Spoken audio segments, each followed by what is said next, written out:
Hello friends, welcome to my Nataraj classes. आज हम brief history of computer पढ़ने जा रहे हैं। तो इसमें हम सबसे पहले तो एवोल्यूशंस ऑफ कंप्यूटर पढ़ेंगे, देन उसके बाद जनरेशंस ऑफ कंप्यूटर पढ़ेंगे। ठीक है। एवोल्यूशंस इतना इम्पोर्टेंट नहीं है, लेकिन फिर भी आपको थोड़ा समझना है। कोई क्वेश्चन आने के चांसेस हो सकते हैं, तो इसलिए हम इसको थोड़ा थोड़ा देख लेते हैं। चलिए, एवोल्यूशंस ऑफ कंप्यूटर। सबसे पहले कंप्यूटर की जो एवोल्यूशन उत्पत्ति मान लो, मतलब उत्पत्ति कहाँ पे हुई थी, इसका जन्म कहाँ पे हुआ था। तो कंप्यूटर का जो एवोल्यूशन है, जो बर्थ प्लेस है इसकी, वो क्या थी? चाइना। ठीक है, चाइना इसकी बर्थ प्लेस थी, और चाइना किसी को नहीं भूलेगा क्योंकि कोविड की बर्थ प्लेस भी चाइना ही है। तो उसमें सबसे पहले first mechanical calculator was developed in China, और उसको क्या बोलते हैं? अबेकस, जो आज भी यूज़ होता है। अबेकस जो था वो सिर्फ चाइना में नहीं, बाकी कंट्रीज़ में भी काफ़ी हद तक स्प्रेड हुआ था, और बाकी कंट्रीज़ भी उसको यूज़ करते थे। देन उसके बाद क्या आता है? Pascal calculator.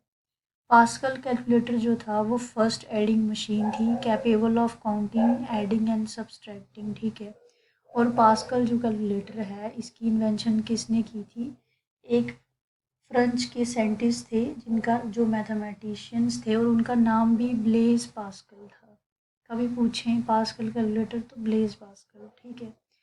देन उसके बाद आता है आपका जैक्यूड वेविंग लूम। अब जैक्यूड वेविंग लूम 1801, इनने क्या किया? यूटिलाइज्ड मेटल प्लेट्स, मेटल की प्लेट्स को विद पंच्ड होल्स, एक पंच्ड होल्स होते हैं, कंट्रोल वेविंग पैटर्न को कंट्रोल करने के लिए। और ये जो पंच्ड कार्ड सिस्टम था was invented by Herman Hollerith. Herman Hollerith जो थे वो अमेरिकन एक स्टैटिशियंस थे, ठीक है, जिन्होंने इसको इन्वेंट किया था। कभी पूछा जाए पंच्ड कार्ड तो हरमन हॉलरिथ इसके कौन थे? आविष्कार करने वाले। इसका आविष्कार आविष्कार किसने किया था? हरमन हॉलरिथ ने। ठीक है। देन उसके बाद कौन आते हैं हमारे father of computer? Charles Babbage. Charles Babbage को फादर ऑफ कंप्यूटर क्यों माना जाता है? क्योंकि इन्होंने कैलकुलेटिंग इंजन है, फर्स्ट जनरल पर्पस कंप्यूटर जो है वो बनाया था।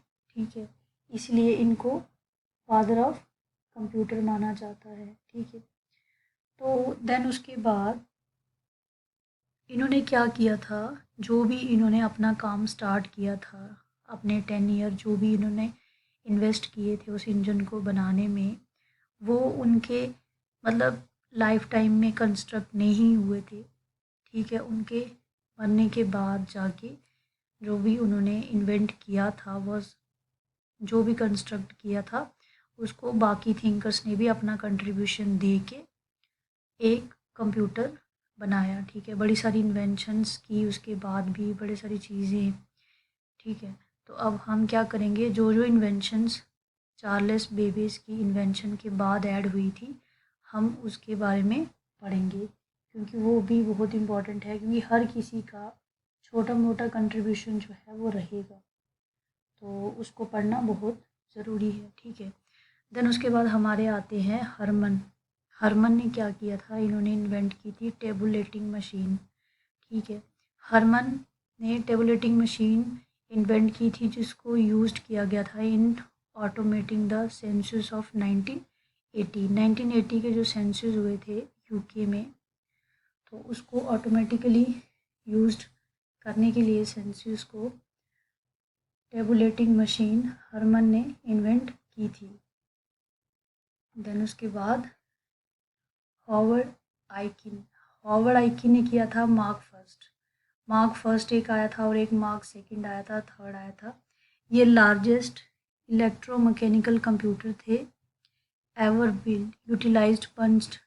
इसमें क्या हुआ कि ये इलेक्ट्रोमैकेनिकल एक कंप्यूटर थे, इसमें पहले से ही क्या था? बिल्ड था utilised punched paper tape to store data. Data को स्टोर करने के लिए पहले से ही इसमें पंच्ड पेपर टैब थे, जो डेटा को क्या करते थे? स्टोर करते थे। ठीक है। देन उसके बाद आपका आता है इनैक। इनैक कब आया था? 1943 में, 1950 में। First electronic computing device, first electronic computing device कभी आए तो इनैक, याद रखना ENIAC, developed in which programs wired into a permanent, ठीक है। इसमें क्या था, जो प्रोग्राम्स थे वो वियर्ड थे परमानेंटली, उनको डालना नहीं पड़ता था, वो ऑलरेडी मैन्युफैक्चरिंग के टाइम उसमें बर्न किए गए होते थे, ठीक है। उसके बाद आते हैं आपके John von Neumann. John von Neumann develop the concept, क्या कॉन्सेप्ट डेवलप किया, storing program instructions and data in the memory of the computer. अब देखो कंप्यूटर में मेमोरी डालने वाले और स्टोर करने वाले प्रोग्राम इंस्ट्रक्शंस को कौन थे, जॉन वॉन न्यूमैन, बस इतना ध्यान याद रखना है आपको। देन उनके बाद उसके बाद क्या कौन आते हैं, EDSAC 1946 से 1952 first computer capable of storing instructions and data in memory. ये पहला कंप्यूटर था जो क्या था, कैपेबल था, ठीक है, क्या करने में, इंस्ट्रक्शंस और डेटा को इन मेमोरी में, ठीक है। जो जॉन वॉन न्यूमैन ने दिया था उसने सिर्फ डेवलप्ड किया था, इसने क्या किया था, ये कैपेबल था स्टोर करने में, उसने उस टाइम सिर्फ डेवलप्ड किया था स्टोरिंग प्रोग्राम को और इंस्ट्रक्शंस को and data in the memory of the computer, ठीक है। अब यूनिवैक फर्स्ट जो था ये पहला कंप्यूटर था 1951-54 में, फर्स्ट कंप्यूटर जो कमर्शियली अवेलेबल था एंड प्रोड्यूस्ड इन क्वांटिटी, ठीक है, जो फर्स्ट यूज़ में आया था, जो हमें कमर्शियली अवेलेबल था और प्रोड्यूस था इन क्वांटिटी में, ठीक है, जो लोग तब यूज़ कर रहे थे, ठीक है। देन उसके बाद हम पढ़ेंगे जनरेशंस, कंप्यूटर जनरेशंस पढ़ेंगे। तो कंप्यूटर जनरेशन्स में थोड़े थोड़े डिफरेंस आपको ध्यान में रखने हैं, कौन सी जनरेशन्स में क्या आया था और बाद में उस जनरेशन में क्या मॉडिफिकेशन हुई थी। इन मॉडिफिकेशन में से, चेंजेस में से ही क्वेश्चन बनेगा, तो आपको थोड़ा सा इस पर फोकस करना है। फर्स्ट जनरेशन जो आपकी है वो 1942 से लेकर 1955 तक थी, ठीक है, और आपको एक्चुअल टाइम कोई नहीं पूछेगा, लेकिन फिर भी एक आइडिया रखना आप। सेकेंड जनरेशन हमारी 1955 से लेकर 1964 तक थी। थर्ड जनरेशन 1965 से लेकर 1974 तक। फोर्थ जनरेशन 1975 से लेकर टिल नाउ। फोर्थ जनरेशन के अभी भी बड़े सारे लोग कंप्यूटर यूज़ करते हैं, तो अभी भी ये चल रही है। और फिफ्थ जनरेशन हमारी प्रेजेंट जो अभी चल रहे हैं, जितनी भी अभी नई विंडोज़ आई हैं, जो भी आया है और उसके बियॉन्ड जो भी आता रहेगा 5G वगैरह, वो हमारी फिफ्थ जनरेशन होगी, ठीक है। तो चलिए अब डिफरेंस समझते हैं हम। सबसे पहले हमें इसे थोड़ा सिस्टमेटिकली लगाना पड़ेगा, देन उसके बाद हम स्टार्ट करते हैं। तो चलिए, जनरेशन्स ऑफ कंप्यूटर, ये आपका आ गया जनरेशन्स ऑफ कंप्यूटर, ठीक है। Father of computer Charles Babbage. Father of modern computer science Alan Dunning father of modern computer science का, ठीक है। अब इंटेल 404 जो था वो first general purpose programmable processor एक कंप्यूटर था, फर्स्ट इंटेल था 1969 में, ठीक है, मैंने मेंशन किया यहाँ पे। अब हम पढ़ेंगे फर्स्ट जनरेशन के बारे में। यूज़ ऑफ वैक्यूम ट्यूब था इसमें, ठीक है, फॉर सर्किट्स के लिए। और इसमें क्या क्या यूज़ होते थे, मैग्नेटिक ड्रम यूज़ होते थे as a primary storage, limited main storage capacity, इसकी बड़ी लिमिटेड कैपेसिटी होती थी स्टोरेज कैपेसिटी। और ये स्लो इनपुट आउटपुट देता था। स्लो इनपुट आउटपुट आपको पता है, इनपुट आउटपुट हमने पढ़ा था, इसका बड़ा स्लो था और इसको हाई इलेक्ट्रिसिटी चाहिए होती थी, कंजम्पशन, ठीक है, बहुत ज़्यादा इलेक्ट्रिसिटी, कम लाइट पे ये नहीं चलता था। और ये काफ़ी स्मॉल था, पूरा एक कमरा चाहिए होता था फर्स्ट जनरेशन के कंप्यूटर को। और इसकी एग्जांपल क्या है, इनैक, IBM 650, यूनिवैक, ये इसकी एग्जांपल्स थी। ये हमारी फर्स्ट जनरेशन के कंप्यूटर थे।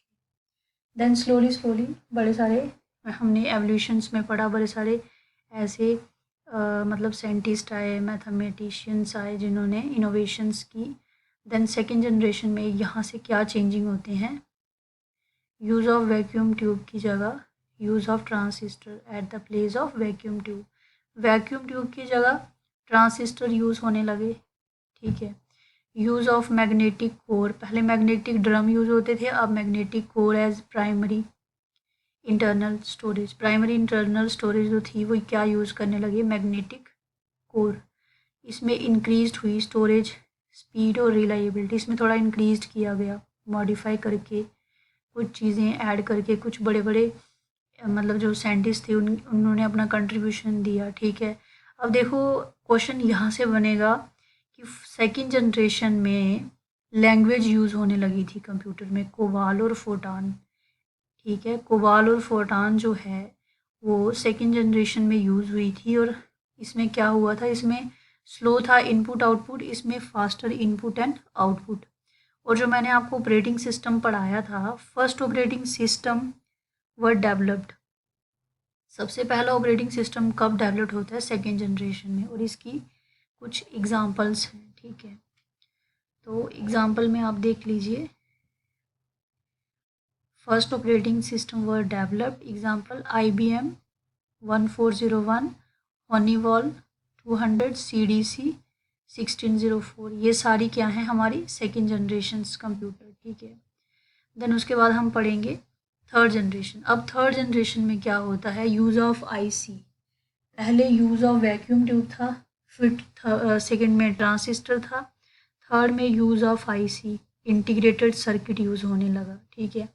इसमें इनपुट आउटपुट में क्या चेंज आए, मोर फ्लेक्सिबल हो गए इनपुट आउटपुट फंक्शन, साइज़ को छोटा किया गया, स्मॉलर साइज़, पहले वाली दोनों जनरेशन्स में बड़े बड़े कमरे चाहिए होते थे एक कंप्यूटर को, यहाँ पे साइज़ को थोड़ा स्मॉल किया गया, बेटर परफॉर्मेंस की गई, इंक्रीज की गई स्पीड, और बेटर परफॉर्मेंस भी आई इससे। Use of high level language were used, यहाँ पे हाई लेवल लैंग्वेज C++, ठीक है ना, इसको यूज़ किया गया थर्ड जनरेशन में। और सेकंड जनरेशन में कोबाल को और फोटान को यूज़ किया गया, थर्ड जनरेशन में C++ को यूज़ किया गया, हाई लेवल लैंग्वेज को। और यहाँ पे एक चेंज आया जो मतलब ड्रॉबैक्स थे फर्स्ट जनरेशन में, हाई इलेक्ट्रिसिटी, यहाँ पे लो पावर कंजप्शन होने लगी, ठीक है। और यहाँ पे अवेलेबिलिटी होने लगी ऑपरेटिंग सिस्टम की, सॉफ्टवेयर की, टू कंट्रोल इनपुट आउटपुट। पहले वाले में जो सेकंड जनरेशन है वहाँ पे ऑपरेटिंग सिस्टम डेवलप्ड किया गया, यहाँ पे ऑपरेशन में लाया गया और कंट्रोल किया गया इनपुट और आउटपुट को, ठीक है। यहाँ तक क्लियर है आपको। देन उसके बाद जो इसकी एग्ज़ाम्पल हैं हम वो देख लेते हैं, इसकी कुछ एग्ज़ाम्पल, जैसे 1 सेकेंड, इसकी एग्ज़ाम्पल हैं IBM सिस्टम, सबसे पहली इसकी एग्ज़ाम्पल हमारी थर्ड जनरेशन की IBM सिस्टम, उसके बाद 360 NCR और बोरोगिस B6500, ये क्या हैं, ये इसकी एग्ज़ाम्पल्स हैं। तो मतलब जिस भी पैटर्न के कंप्यूटर थे तब, ये उनके नाम हैं जो आपको थोड़े से ध्यान में रखने हैं, ठीक है। तो देन उसके बाद आपकी आती है last fourth generation and fifth generation, use of large scale integrated circuits. Fourth generation में क्या होता है, LSI आती है, ठीक है। LSI आ जाती है, large scale integrated circuits, LSI, MSI, SLSI, ये सब जो हैं ये फोर्थ जनरेशन में यूज़ होती हैं।